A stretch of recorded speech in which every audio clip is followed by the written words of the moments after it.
എൻ്റെ ഇവിടെ എഡിറ്റർ കൂടിയുണ്ട്. സാർ, ഈ ഇലക്ഷൻ റിസൾട്ട് എങ്ങനെ കാണുന്നു? ഞാൻ കഴിഞ്ഞ തവണ നമുക്ക് ഓർമ്മയുണ്ട്, നിലമ്പൂരിലും സമാനമായ തരത്തിലുള്ള ഒരു സ്ട്രാറ്റജി ലെഫ്റ്റ് എടുക്കുന്നത് കണ്ടതാണ്.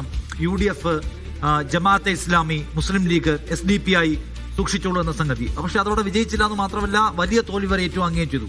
സെയിം സ്ട്രാറ്റജി അവർ ഈ ഇലക്ഷനിലും റിപ്പീറ്റ് ചെയ്തു.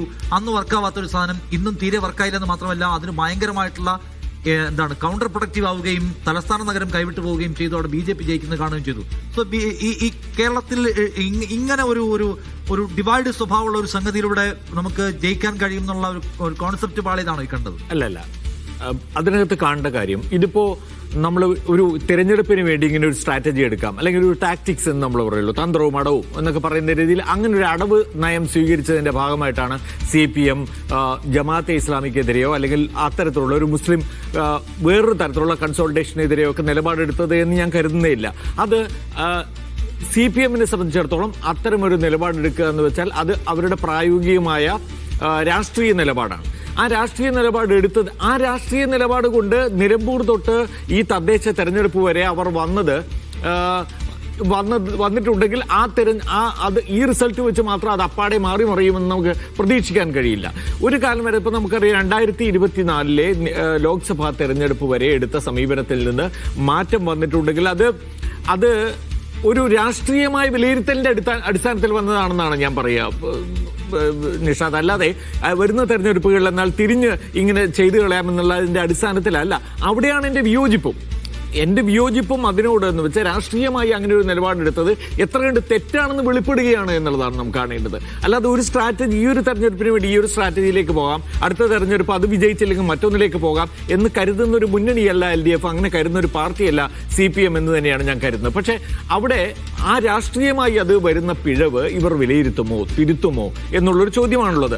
അത് ഒരുപക്ഷെ ഇപ്പോൾ LDF കൺവീനർ പറഞ്ഞ പോലെ എല്ലാ വിഷയങ്ങളും പരിശോധിക്കും. വെള്ളാപ്പള്ളിയോടുള്ള സമീപനം മാത്രം എടുത്ത് പ്രത്യേകം പരിശോധിക്കലല്ല, അല്ലെങ്കിൽ ജമാഅത്തെ ഇസ്ലാമിയോടുള്ള സമീപനം എടുത്ത് പ്രത്യേകം പരിശോധിക്കലല്ല, എല്ലാം പരിശോധിക്കുമെന്ന് പറയുമ്പോൾ പൊളിറ്റിക്കലി എങ്ങനെയാണ് കേരളം മാറിയിരിക്കുന്നത് എന്നതിനോടുള്ള അവരുടെ പരിശോധന നടക്കുക എന്നതാണ് ഞാൻ പ്രതീക്ഷിക്കുന്നത്. അല്ലെങ്കിൽ LDF-ൽ പോലുള്ളൊരു എന്താ പറയുക, രാഷ്ട്രീയമായ കൃത്യമായ ധാരണകളോടെ പ്രവർത്തിക്കുന്ന ഒരു മുന്നണിയെ സംബന്ധിച്ചിടത്തോളം അതേ പ്രതീക്ഷിക്കാൻ കഴിയും. അത് ഉണ്ടാകുന്നില്ലെങ്കിലാണ് നമ്മൾ കാണേണ്ടത് അവരുടെ രാഷ്ട്രീയ നിലപാടിൽ വന്നിട്ടുള്ള ചാഞ്ചല്യങ്ങൾ എന്ന് നമ്മൾ കാണേണ്ടത് എന്നാണ് ഞാൻ പറയുന്നത്. ഇന്നത്തെ ഇന്ത്യൻ രാഷ്ട്രീയത്തെ മനസ്സിലാക്കുക എന്നത് മാത്രമേ അതിന്റെ അർത്ഥമുള്ളൂ. ഇന്നത്തെ ഇന്ത്യൻ രാഷ്ട്രീയത്തെ മനസ്സിലാക്കുക, അത് കേരളത്തിൽ പ്രവർത്തിക്കുന്നതിന്റെ അതിന്റെ തലങ്ങൾ മനസ്സിലാക്കുക എന്നതാണ് ഇതിൽ രാഷ്ട്രീയമായി സ്വീകരിക്കാൻ കഴിയുന്ന ഒരേ ഒരു നിലപാട് എന്നാണ് എൻ്റെ അഭിപ്രായം. അത് ആ രാഷ്ട്രീയമായി അങ്ങനെ ഒരു നിലപാടെടുക്കുന്നതിൽ എന്തൊക്കെയോ തടസ്സങ്ങൾ ഉണ്ടായിട്ടുണ്ട്, അല്ലെങ്കിൽ അതിൽ തന്നെ വിലയിരുത്തുന്നതിൽ വന്നിട്ടുള്ള പാകപ്പിഴകളുണ്ട്. ഒരേ ഒരു സംസ്ഥാനം, ലെഫ്റ്റിനെ സംബന്ധിച്ചിടത്തോളം ഒരേ ഒരു സംസ്ഥാനം, അവിടെ ഭരണം വിടാതിരിക്കുക എന്നതിനാണ് മുൻഗണന എന്ന് കരുതുന്നതിലെ രാഷ്ട്രീയ മണ്ടത്തരം ഇതെല്ലാം അതിൽ ഉൾപ്പെടുന്നുണ്ട് എന്നാണ് എൻ്റെ അഭിപ്രായം. ശ്രീ KT കുഞ്ഞിക്കണ്ണൻ, നോക്കുക, ഈ തെരഞ്ഞെടുപ്പുകളെ കുറിച്ച് വിശകലനം ചെയ്യുമ്പോൾ ഇപ്പോൾ രാഷ്ട്രീയമായി അധിക്ഷേപിക്കുക, അപഹസിക്കുക എന്നതിനപ്പുറം കോൺഗ്രസിനെ പറ്റി CPM നേതാക്കൾ തന്നെ പറയാറുള്ള കാര്യം, എവിടെയാണ് കോൺഗ്രസ് ഉള്ളത് എന്നതാണ്. കോൺഗ്രസ് എവിടെയാണുള്ളതെന്ന് ചോദിക്കുമ്പോൾ ആ ചോദ്യത്തിനൊരു അർത്ഥമുണ്ട്. കോൺഗ്രസ് താഴെത്തട്ടിൽ ദുർബലമാണ്, അവരുടെ സംഘടനാ ശക്തി ദൗർബല്യമുണ്ട്. അത്തരം ദൗർബല്യങ്ങളോടൊപ്പം തന്നെ ഈ ഫലം ഒന്ന് നോക്കുക. തദ്ദേശ തെരഞ്ഞെടുപ്പുകൾ, ത്രിതല തദ്ദേശ തെരഞ്ഞെടുപ്പുകൾ നടക്കുന്ന തുടങ്ങിയ കാലം മുതൽ ഇന്നുവരെ പരിശോധിച്ചാൽ കോൺഗ്രസ് നേടുന്ന ഏറ്റവും വലിയ ഉജ്ജ്വല വിജയമാണ്, UDF-ന്റെ ഏറ്റവും വലിയ ഉജ്ജ്വല വിജയമാണ്.